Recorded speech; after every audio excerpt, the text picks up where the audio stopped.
দেশের সবচেয়ে বড় এবং কিশোরগঞ্জের ঐতিহাসিক ঈদগাহ ময়দান, শোলাকিয়া ঈদগাহ মাঠ। আপনারা দেখতে পাচ্ছেন, এটা হচ্ছে ঈদগাহ ময়দানের প্রধান মেম্বার।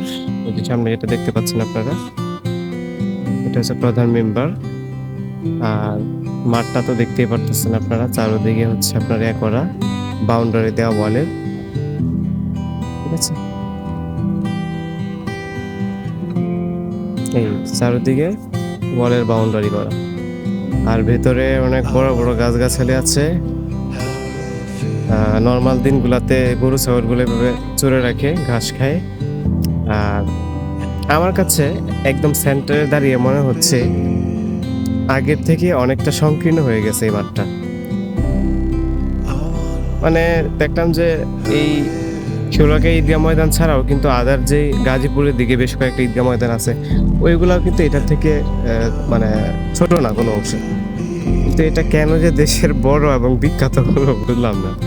যাই হোক, কোনো একটা ঐতিহাসিক ঈদগাহ ময়দান, হয়তো কোনো একটা ইতিহাস আছে, এই জন্য হয়তো এটাই সবচেয়ে বড় হিসাবে খ্যাতি অর্জন করেছে।